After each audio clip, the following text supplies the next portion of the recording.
ഞാൻ ഗംഭീരിലേക്ക് വരാം. ഒരു ഒരു കാര്യമുള്ളത്, എത്രയോ മാന്യമായിട്ടാണ് പ്രിയ സലാഹ് സംസാരിച്ചത്. ഞങ്ങൾക്ക് യോജിപ്പുള്ളൂ. ഇതേ കാര്യം ഞങ്ങൾ എത്ര വർഷങ്ങളായിട്ട് പറഞ്ഞുകൊണ്ടിരുന്നതാണ്. ഞങ്ങൾ ഇപ്പോൾ ചെയ്യുന്ന എക്സ്പോസിങ് ഇസ്ലാമാണ്, അല്ല വേറെ കാര്യമൊന്നും ഈ റൂമിൽ നടക്കുന്നില്ല. ഇപ്പം എക്സ്പോസിങ് ഇസ്ലാം അത് ചെയ്യേണ്ടതുണ്ട്. കാരണം ഇസ്ലാം ഒരു സാമൂഹ്യ വിപത്താണ്. ഞങ്ങൾക്കത് എക്സ്പോസ് ചെയ്യണം. അത് ഞങ്ങളുടെ മേലുള്ള നിർബന്ധമാണ്. അതിന്റെ കാരണം ഇതിലെ അപകടങ്ങൾ മനുഷ്യരാശി തിരിച്ചറിയണം. ഇത് ഭീകരമാണ്, അധർമ്മമാണ്, അശ്ലീലമാണ്, മാനവിക വിരുദ്ധമാണ്, സ്ത്രീ വിരുദ്ധമാണ്, ശിശുവിരുദ്ധമാണ്, രാഷ്ട്രവിരുദ്ധമാണ്. ഇക്കാരണങ്ങളാൽ ഒരു അപകട സൂചന ഞങ്ങൾ സമൂഹത്തോട് അറിയിക്കണം. രണ്ടാമത്തെ കാര്യം, ഞങ്ങൾ താങ്കൾ പറഞ്ഞ പോലെ പലയാവർത്തി എം അക്ബറോടും കൂട്ടരോടും പറഞ്ഞതാണ്, നിങ്ങൾ നിങ്ങളുടെ ക്വാളിറ്റികൾ പറയൂ. നിങ്ങളുടെ ക്വാളിറ്റികൾ പറഞ്ഞ് നിങ്ങൾ നിങ്ങളുടെ വിഷയത്തെ സലാഹ് പറഞ്ഞ അതേ രീതിയിൽ തന്നെ പലയാവർത്തി പറഞ്ഞ് കേൾക്കാതെ വരികയും ഈ എം അക്ബർ അടക്കം സാഖിർ നായിക് അടക്കമുള്ള അനവധി ആളുകൾ ഞങ്ങൾ വിശുദ്ധമായി കരുതുന്ന ബൈബിളിനെയും അതിന്റെ ഉള്ളടക്കങ്ങളെയും ആക്ഷേപിച്ചുകൊണ്ട് സംസാരിച്ചിട്ട് ഞങ്ങളെ കൊണ്ട് ഇസ്ലാമിനെ സ്വീകരിക്കാൻ തത്രപ്പാട് കാട്ടി.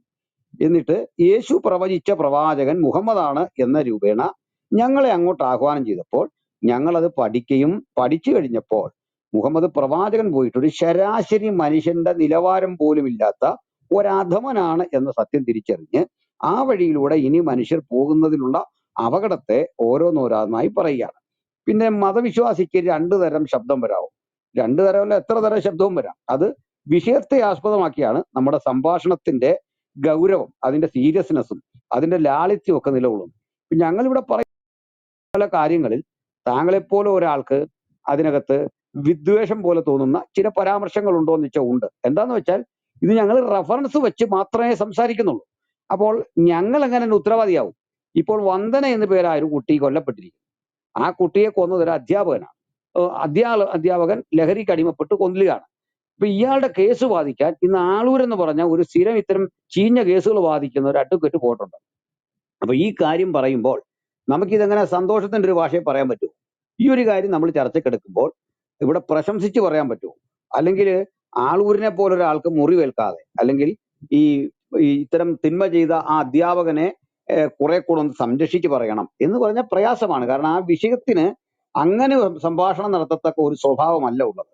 എന്ന് പറഞ്ഞ പോലെ മുഹമ്മദിന്റെ ജീവിതം എക്സ്പോസ് ചെയ്യപ്പെടുമ്പോൾ അതിനുള്ളിൽ മനുഷ്യന് സൗമ്യമായിട്ടോ അതല്ലെങ്കിൽ ഏതെങ്കിലും വൃത്തിയായിട്ടോ പറയാൻ പാകത്തിനുള്ള ഒരു ഘടകവും ഞങ്ങൾ കാണുന്നില്ല. ഉണ്ടെങ്കിൽ താങ്കൾക്ക് ഇവിടുന്ന് പറഞ്ഞാൽ മതിയല്ലോ, മുഹമ്മദിനെ കുറിച്ച് നിങ്ങൾ ഈ പറയുന്ന അല്ല ശരി, യഥാർത്ഥ മുഹമ്മദ് അങ്ങനെയല്ല, നിങ്ങൾ തെറ്റിദ്ധരിപ്പിക്കാൻ ശ്രമിക്കുകയാണെന്ന് പറഞ്ഞിട്ട് റഫറൻസ് വെച്ച് സംസാരിക്കണം. റഫറൻസ് വെച്ച് അത് ബോധ്യപ്പെടുത്തുകയാണ് വേണ്ടത്. പിന്നെ ആപ്പിളിന്റെ ക്വാളിറ്റി ഞങ്ങളെ സംബന്ധിച്ചിടത്തോളം ഞങ്ങളുടെ ആപ്പിളിന്റെ ക്വാളിറ്റി തെളിയിക്കപ്പെട്ടിട്ടുള്ളതാണ്. അത് കാലം തെളിയിച്ചിട്ടുള്ളതാണ്. അത് യേശുക്രിസ്തു എന്ന അമൂല്യ വ്യക്തിത്വത്തെ കുറിച്ച് ഇതിനകം സമൂഹം തന്നെ അത് എത്രയോ ഏറ്റെടുത്തു കഴിഞ്ഞൊരു വിഷയമാണ്.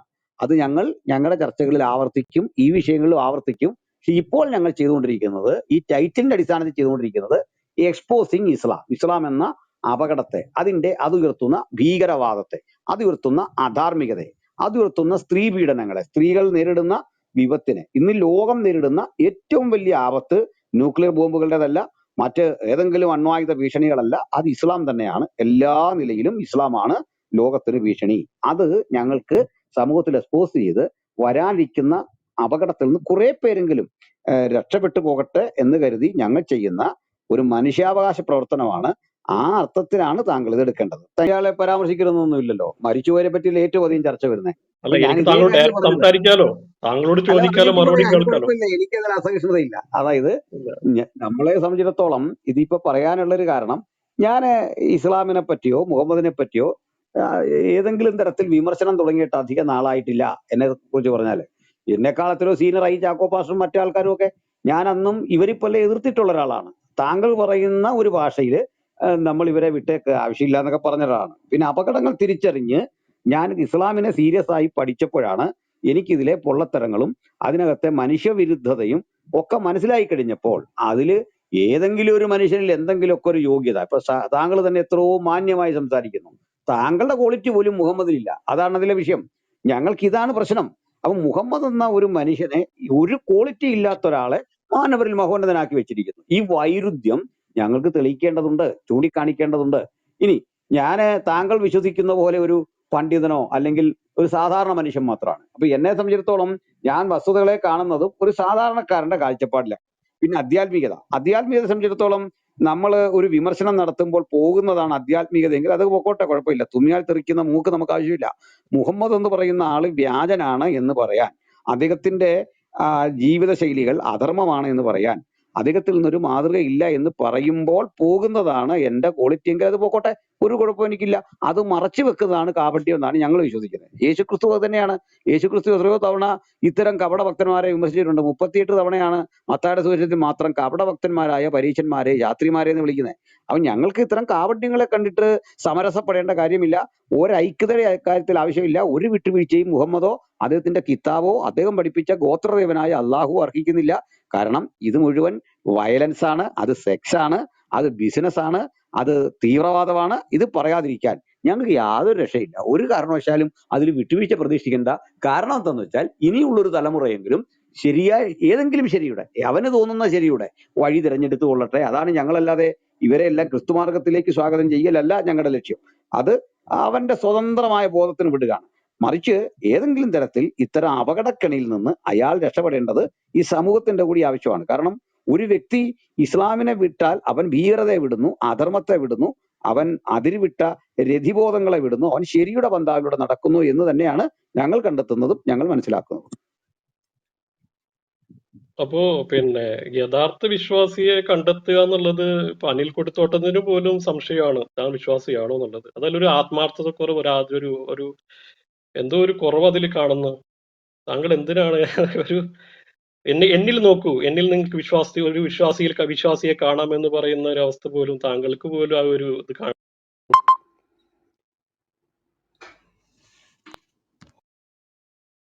ഇത് വിശ്വാസത്തിന്റെ ഏകപ്രചരികളെ കുറിച്ചുള്ള ചർച്ചയല്ല, ഞാനെന്ന മനുഷ്യനെ കുറിച്ചല്ല.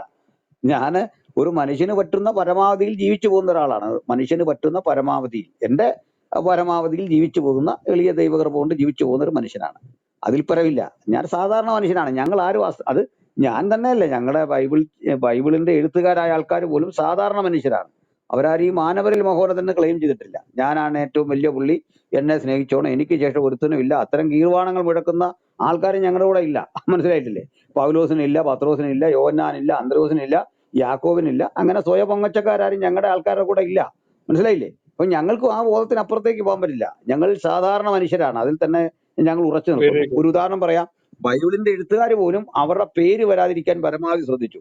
അവർ ചെയ്ത പല കാര്യങ്ങൾ ആ തങ്ങളുടെ ജീവിതത്തിൽ നിന്ന് ഒഴിവാക്കിക്കൊണ്ട് അവിടെ മറ്റുള്ളവരെ പരിഗണിക്കാനാണ് ശ്രദ്ധിച്ചത്. രണ്ടുപേര് കാരാഗൃഹത്തിൽ കിടക്കുന്നു പറയുമ്പോൾ കിടക്കുന്ന മൂന്നാമത്തെ മനുഷ്യൻ തന്റെ പേര് പോലും പരാമർശിക്കാതെ ആ ത്യാഗങ്ങളും വേദനകളും അനുഭവിച്ച് കപ്പൽ ഛേദവും മറ്റു പ്രയാസങ്ങളും അടിയും പീഡയും ഒക്കെ സഹിച്ചു പോകുമ്പോഴും തന്റെ പേര് അവിടെ പരാമർശിക്കുന്ന പോലുമില്ല.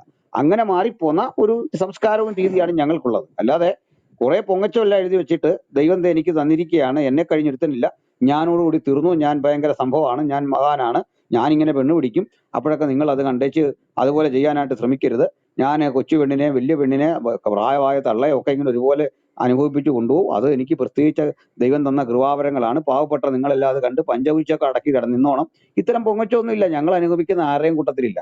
അപ്പൊ സ്വാഭാവികമായിട്ട് ഞങ്ങൾക്ക് ഞങ്ങളുടെ സഹപ്രവർത്തകരുടെയും സഹകാരികളുടെയും മുമ്പേ നടന്നവരുടെയും സ്വഭാവത്തിന്റെ സ്വാധീനമാണ് ഉണ്ടാവുക.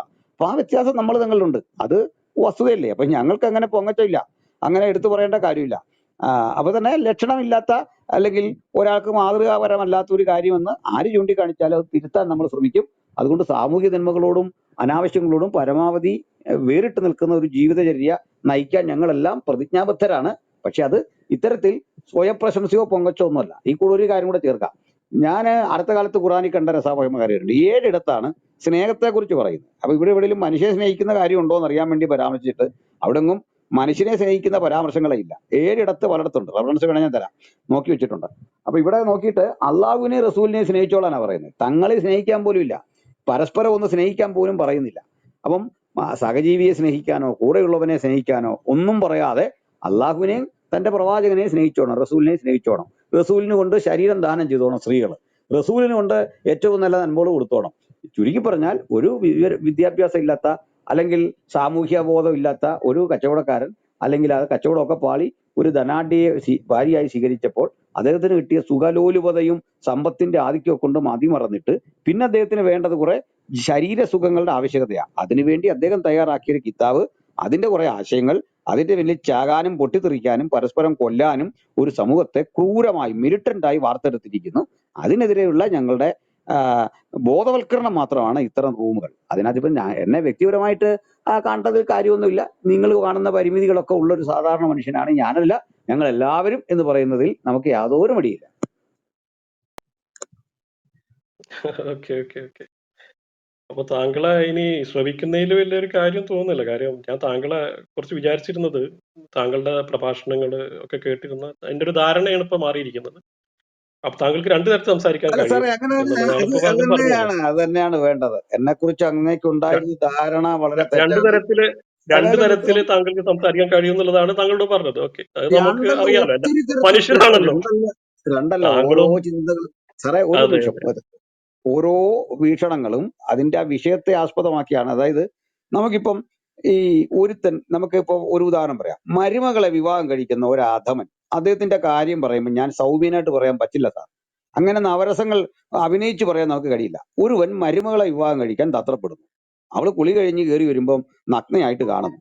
അത് കണ്ടിട്ട് ഒരുത്തൻ ആയത്തിറക്കി കൊടുക്കുന്നു. ഇത് രണ്ടും അധമന്മാരാന്ന് പറയുമ്പോൾ ഞാൻ അവിടെ സൗമ്യത ഒരു ഭാഷ ഉപയോഗിക്കാനായിട്ട് പറ്റില്ല.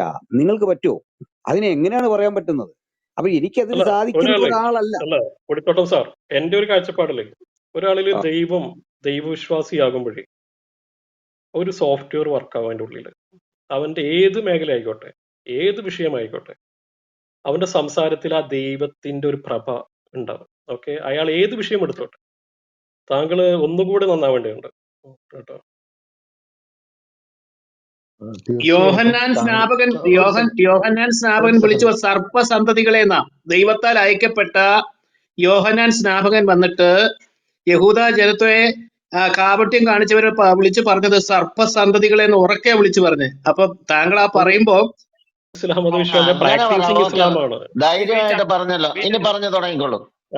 അല്ല, ഞാൻ എന്റെ വിഷയം പറയട്ടെ. അപ്പൊ അനിൽ കൊടിത്തോട്ടം എന്ന് പറയുന്ന ഒരാള് രണ്ടു തരത്തിൽ എനിക്ക് സംസാരിക്കാൻ കഴിയുമെന്ന് പറഞ്ഞപ്പോ എനിക്ക് ഭയങ്കര വിഷമമായി. കാര്യം ഞാൻ അദ്ദേഹത്തെ കണ്ടിട്ട്, ഞാൻ ഒരു മത പണ്ഡിതനാണ്.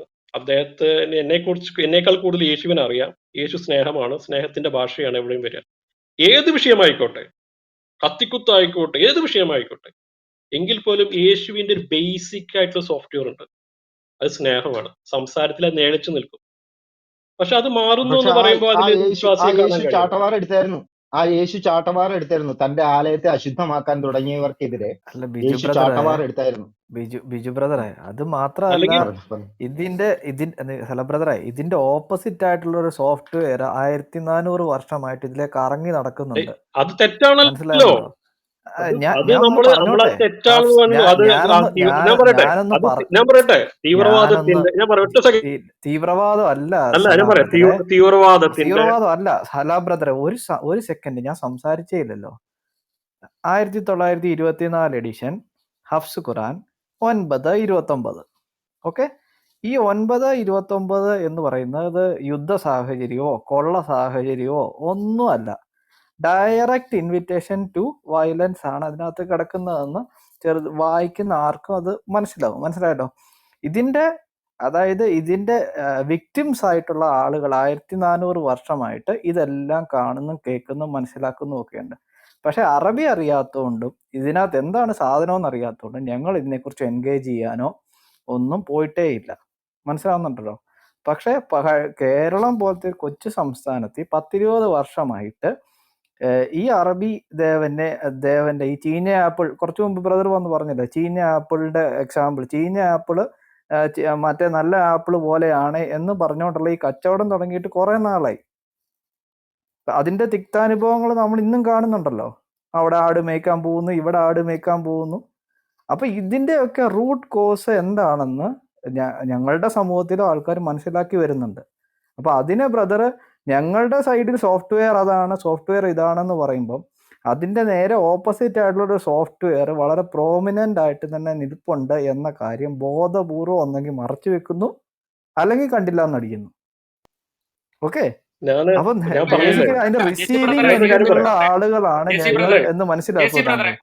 ജെസ്സി ബ്രദർ ഒരു കാര്യം ചോദിച്ചോട്ടോ. ആ സോഫ്റ്റ്വെയർ ഇപ്പൊ ശാന്തമായിരിക്കണം എന്നൊക്കെ പറയുന്നു. ഇപ്പൊ അനിക്കൊടുത്തോട്ടം പാസ്റ്റർ ഇപ്പൊ ജോസഫ് ചാൻ പറഞ്ഞ പോലെ ബൈബിൾ വായിക്കുമ്പോൾ യേശുവിന്റെ സ്നേഹം നിഴലിക്കുന്നു. ആ സെയിം കൊടുത്തോട്ടം പാസ്റ്റർ ഇവരുടെ ഹദീസും ഖുറാനിലുള്ള കാര്യങ്ങൾ പറയുമ്പോൾ അത് വേറെ രീതിയിലായിട്ട് മാറും. അതെന്താ അങ്ങനെ?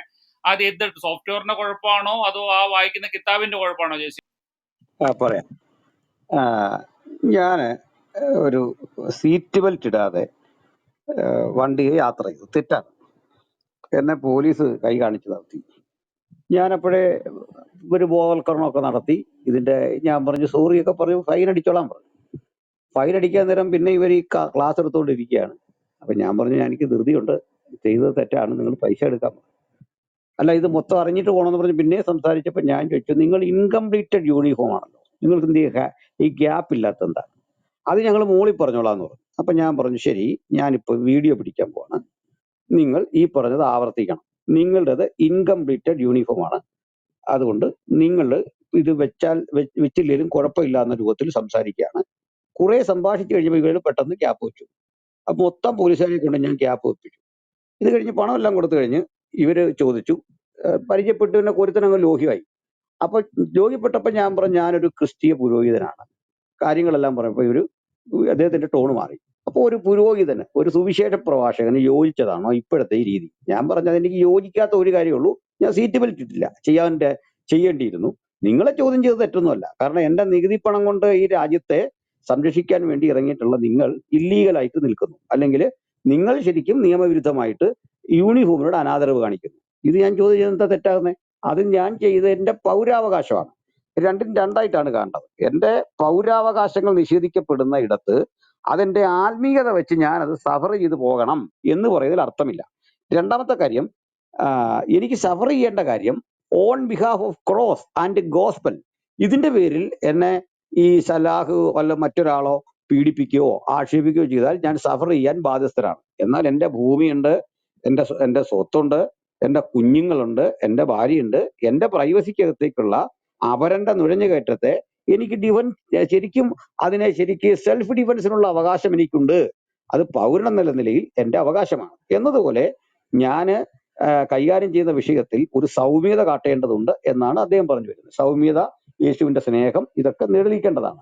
എന്നെ സംബന്ധിച്ചിടത്തോളം ആ സ്നേഹം എനിക്ക് സകല മുസ്ലിങ്ങളോടും സകല തീവ്രവാദികളോടും സകല മനുഷ്യരോടുമുണ്ട്. എല്ലാത്തരം മനുഷ്യരോടും ഞാൻ സ്നേഹവും സൗമ്യതയും ആചരിച്ചു പോകുന്ന ഒരാളാണ്.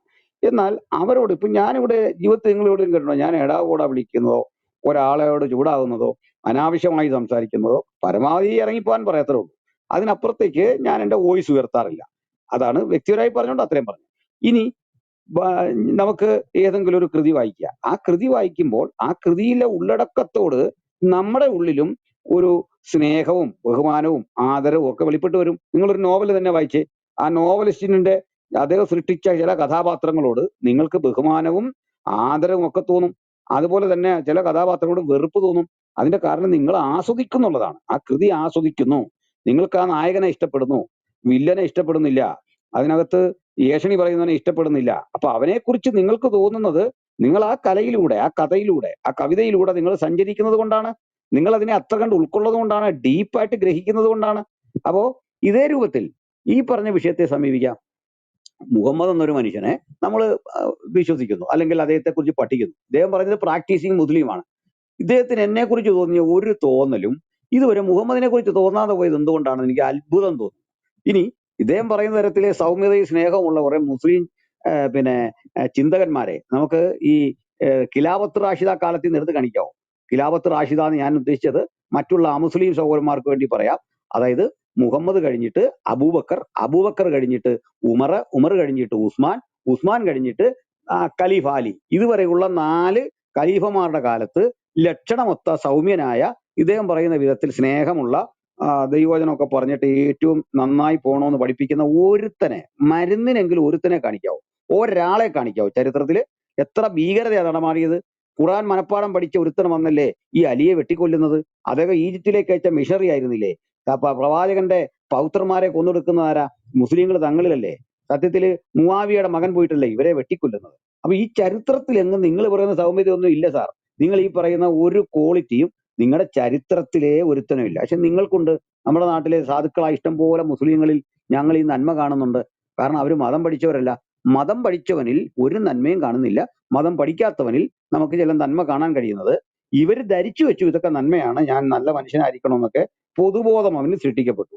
പക്ഷെ ഖുറാൻ പഠിച്ചു കഴിഞ്ഞാൽ നിങ്ങൾക്ക് ഞങ്ങളെ സ്നേഹിക്കാൻ പറ്റില്ല, നിങ്ങൾക്ക് രാഷ്ട്രത്തെ, ഇന്ത്യ എന്ന് പറയുന്ന ഒരു രാഷ്ട്രത്തെ സ്നേഹിക്കാൻ പറ്റില്ല, മറ്റൊരു മുസ്ലിമിന്റെ കള്ളം മറച്ചു അവന്റെ തെറ്റ് മറച്ചു വെക്കേണ്ടി വരും.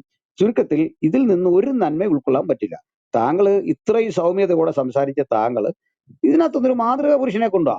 ഇതാണ് യഥാർത്ഥ ഒരു ജീവിതചര്യ, ഇതായിരിക്കണം സ്നേഹം, ഇതായിരിക്കണം സൗമ്യത എന്ന് പറഞ്ഞിട്ട് എന്നെ ഒന്ന് പഠിപ്പിക്കുക. ഏതായാലും എനിക്ക് 2 തരം സംഭാഷണം ഉണ്ടെന്ന് താങ്കൾ പറഞ്ഞല്ലോ. താങ്കൾ എന്നെ ശ്രദ്ധിച്ചിടത്തോളം 2 തരത്തിൽ ഞാൻ പെരുമാറുന്ന ഒരാളെന്ന് തോന്നിയെങ്കിൽ എനിക്ക് താങ്കൾ പറയുന്ന വഴിയിലൂടെ സഞ്ചരിക്കണം. താങ്കൾ എന്നെ അളന്ന അളവുകൾ കൊണ്ട് മുഹമ്മദിനെ ഒന്ന് അളന്ന് കാണിച്ചു തരൂ. അതിൽ ശരിയുണ്ടെങ്കിൽ ഞങ്ങളെ ഒന്ന് ബോധ്യപ്പെടുത്തി തരൂ. ഒന്നത്.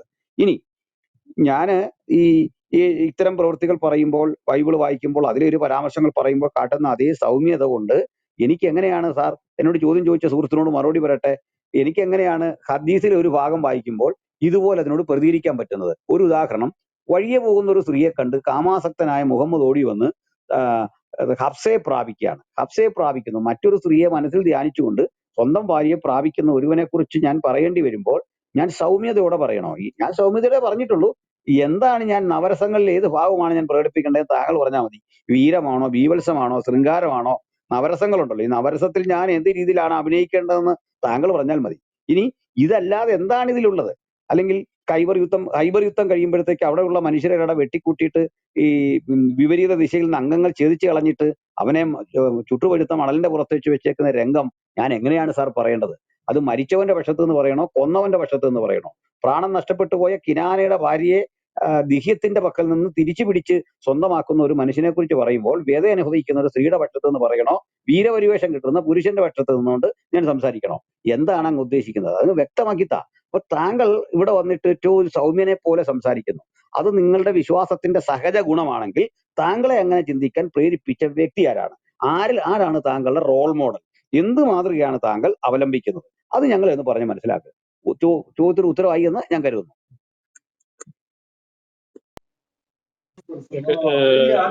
ശരി, ഞാൻ കുറച്ച് തിരക്കിലാണ്. ഓക്കെ.